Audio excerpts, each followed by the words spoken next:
A televisão está cada vez pior e produzindo séries que trazem Satanás para dentro de casa, a pornografia para dentro de casa e a violência para dentro de casa.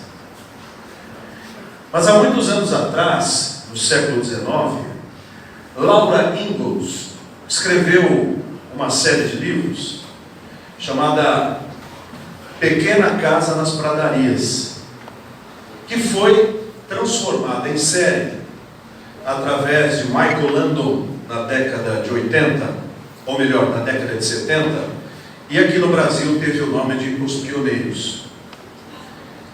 E aquela série retrata como era a vida dos pioneiros americanos no meio do oeste que estava sendo conquistado.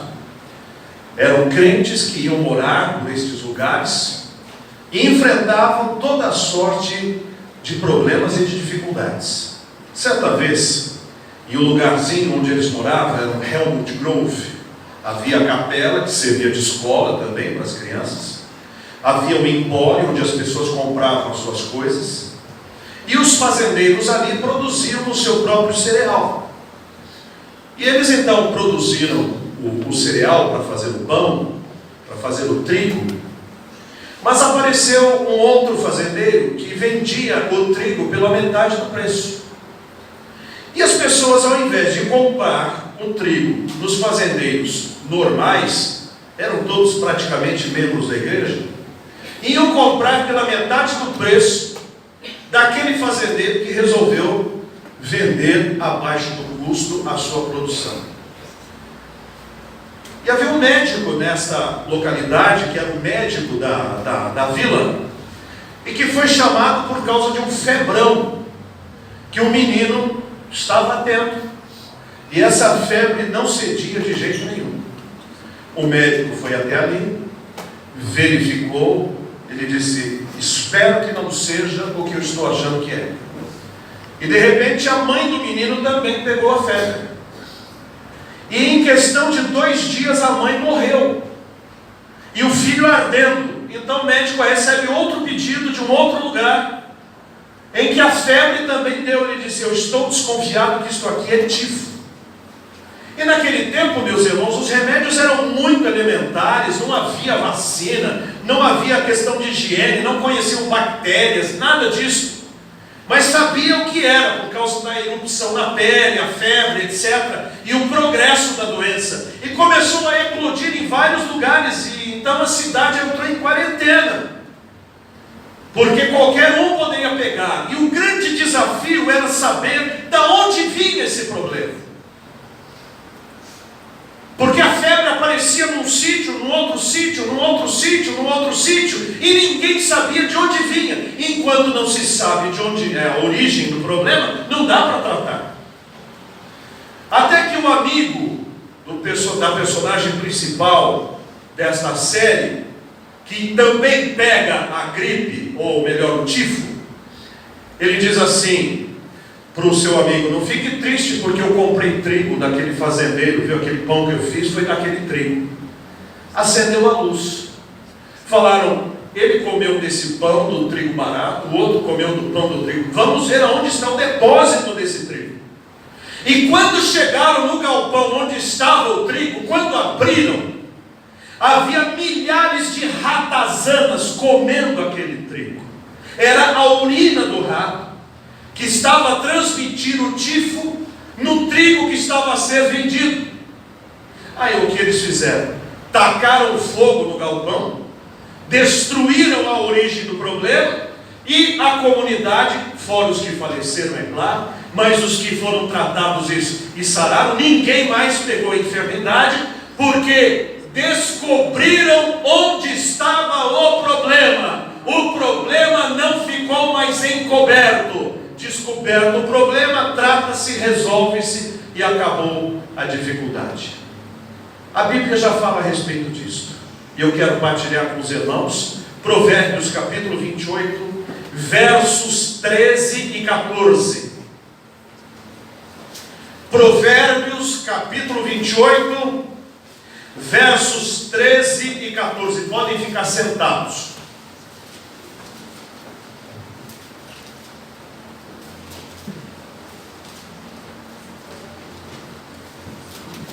O que encobre as suas transgressões jamais prosperará, mas o que as confessa e deixa alcançará misericórdia. Feliz o homem constante no temor de Deus, mas o que endurece o coração cairá no mal. Queridos irmãos, há muitos males que sobrevêm na nossa saúde, sobrevêm na nossa família, sobrevêm na nossa empresa, sobrevêm na nossa igreja, sobrevêm no nosso país, e a origem dele é esta aqui: pecado encoberto. Há muita gente envernizada, é uma madeira toda envernizada, mas por dentro está carcomida pelo cupim do pecado. Eu me lembro bem do guarda-roupas velho que minha mãe tinha lá no seu quarto. Um guarda-roupas que mandou fazer sob medida. Um guarda-roupas bonito, muito bem colocado, com as tábuas, o formato lindo. Mas havia uma umidade estranha e um pozinho que caía de perto do guarda-roupas, que ninguém detectava o que era. Um dia eu abri o guarda-roupas, tirei os vestidos da minha mãe e fui tentar limpar as paredes internas daquele guarda-roupa. Eu simplesmente enfiei o dedo na madeira e o dedo afundou. Não tinha mais nada, era só casca. O cupim havia comido tudo. A Bíblia diz que o pecado é como um cupim. Ele come a dignidade, ele come a honradez, ele come a confiança, ele come a confiança. Sabe? Onde falta confiança, falta tudo. Quando a nossa palavra, o sim, sim, o não, não, já não tem mais o mesmo valor, nós precisamos jurar. E a Bíblia diz: não jureis. Nós precisamos prometer. Qual a diferença de alguém que sempre fala a verdade, prometer ou não prometer, se a sua palavra é verdade? É que vamos perdendo a credibilidade e vamos criando artifícios, como que buscando crédito mais caro, porque crédito já não temos mais. Há muitos de nós que encobrimos a nossa transgressão e o fazemos de forma deliberada para tentar enganar as pessoas que estão ao nosso redor e, quiçá, enganar a Deus. Jesus tem sede, chega à beira de um poço e pede à mulher: dá-lhe de beber. Ela diz: como falas comigo? E o diálogo é longo, até que chega o momento que Jesus diz: vai e chama o teu marido. Expõe uma coisa encoberta dessa mulher. E a resposta dela para Jesus: eu não tenho marido. E a resposta de Jesus é de quem conhece o problema na raiz: isto você disse com verdade, já teve 5 maridos e o que você tem hoje não é seu marido. Isso você disse com verdade. Jesus foi ao cerne, Ele conhece a vida de cada um de nós e as mentiras que sustentamos. Mentiras juvenis. Mentimos que não vamos usar a internet para consultar coisas indignas. Lá estamos como jovens consultando páginas de pornografia e lendo coisas insanas e chulas. Dizemos que não iremos em determinado lugar e combinamos com alguns amigos e vamos para a balada fazer o que não devemos e pensamos que enganamos, mas a verdade aparecerá. Dizemos a namorada ou a namorada: sou fiel a você, quando na verdade mantenho um outro relacionamento. Tudo isso é pecado da mocidade, pecado encoberto. Pecados da maturidade. Casamos-nos e nos comprometemos com o nosso cônjuge a fidelidade, E de repente surge no nosso caminho oportunidades para atrairmos. E até criamos certos artifícios. Eu posso ir até determinado ponto. Eu não posso passar desse ponto. Se eu passar é pecado. Se eu não passar não é. É pecado o pacote inteiro. Pecados religiosos. Estamos aqui ouvindo a palavra de Deus. Somos todos concordes de que o pecado é uma afronta contra Deus. Mas ao ligar o rádio do nosso carro, ouvimos músicas que evocam o pecado e a presença do diabo. Sabemos decorar a letra destas músicas, mas não conhecemos João 3,16.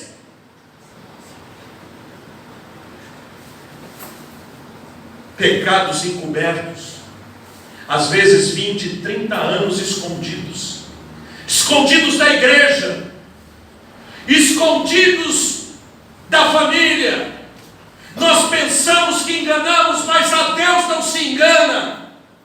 Um dia Deus mandou: entrem nesta cidade, destruam tudo que tem e não peguem que seja uma agulha deste povo ímpio. E de repente, numa outra batalha, Israel cai diante dos inimigos e consultam a Deus perguntando: por que caímos se o Senhor nos mandou ir? Deus disse: porque há pecado encoberto no meio desta nação.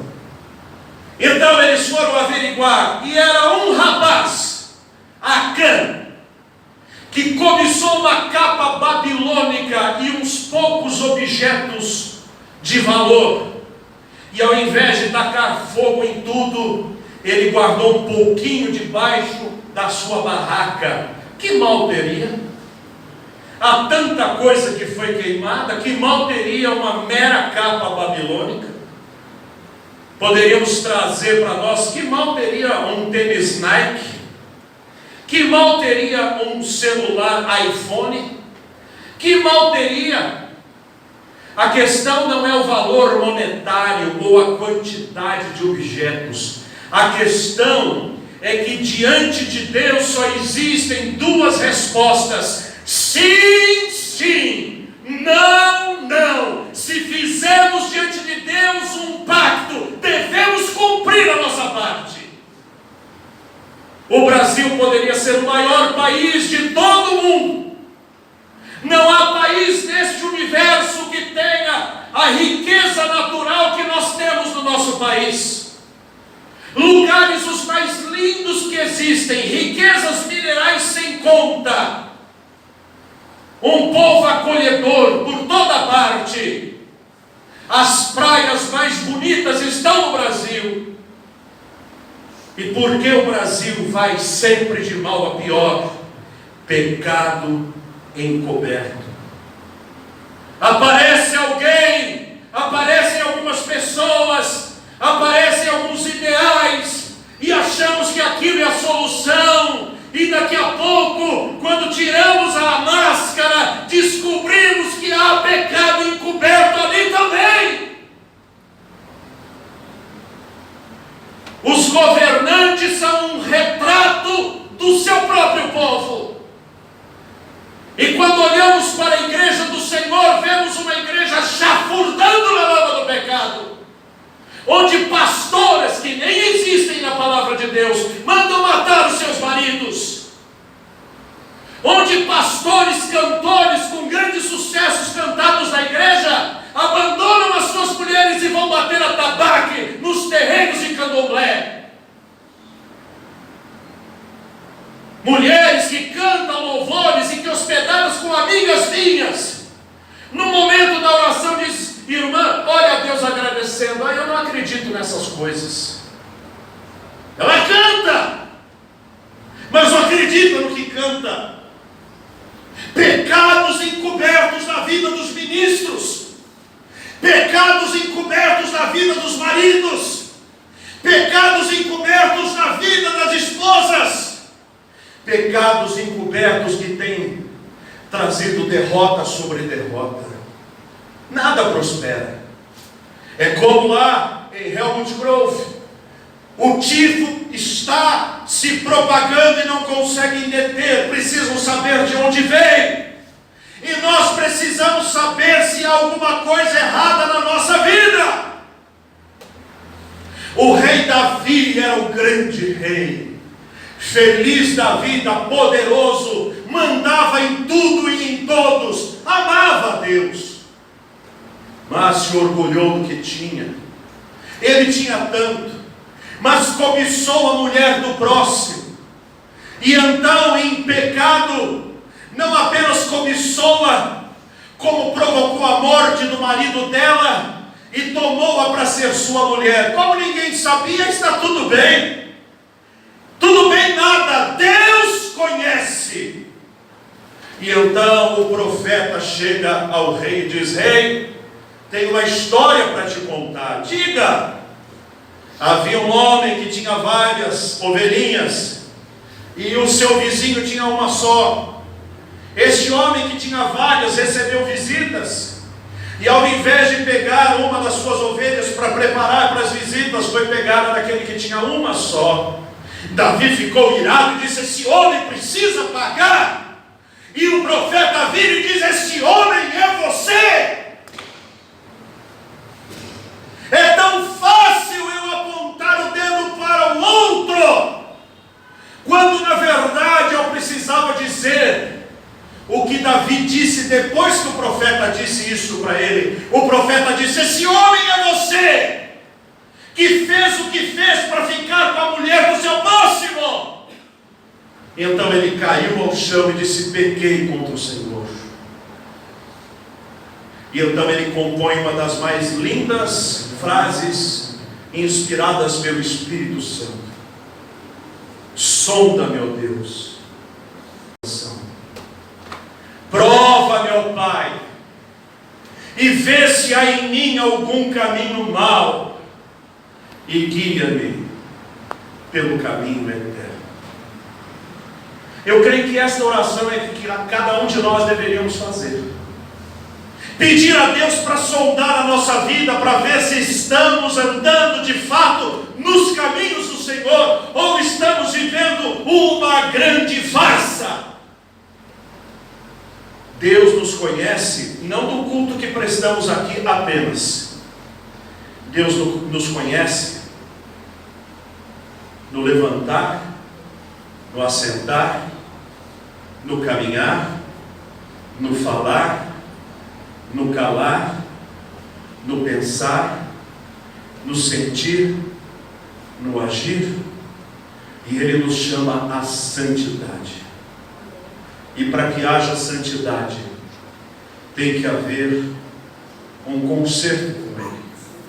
O que encobre as suas transgressões jamais prosperará.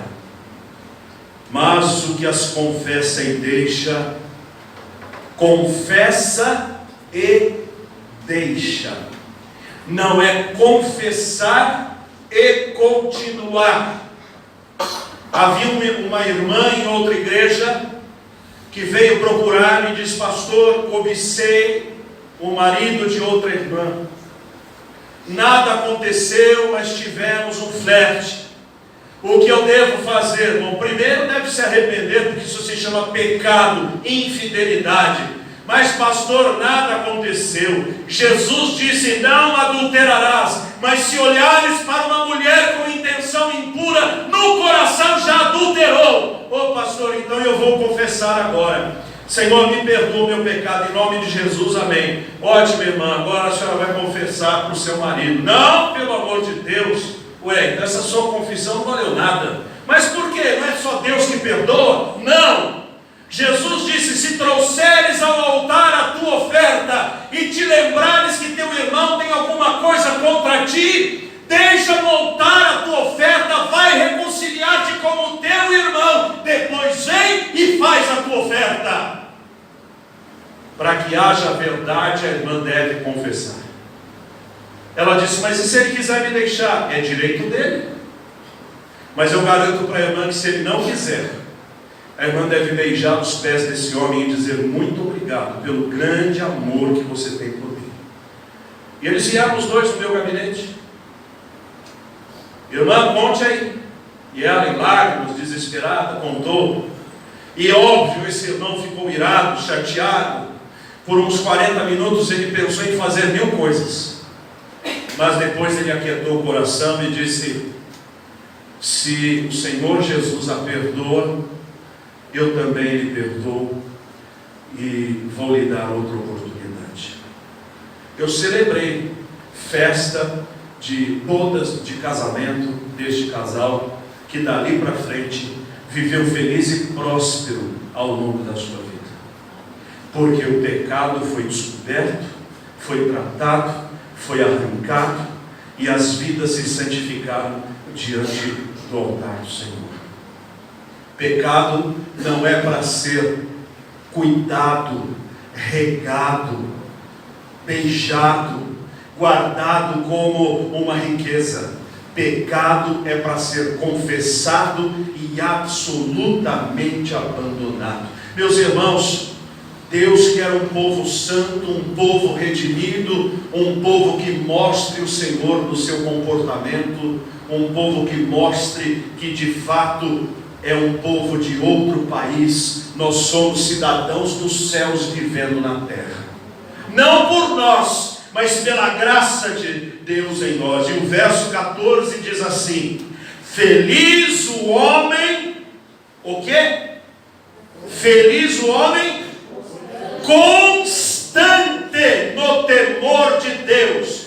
Não é confessar, deixar e voltar a fazer. Confessar, deixar e voltar a fazer. Não! Conserte a sua vida diante de Deus e cure seu coração deste mal. Olha para Jesus, Ele lhe dará força e poder sobre todo pecado.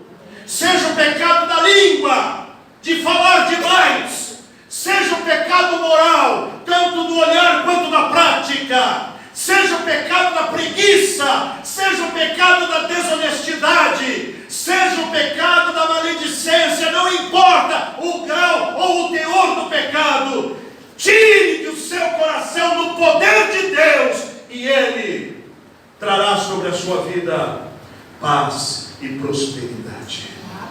Que Deus opere em nós esta graça e esta bênção. Amém.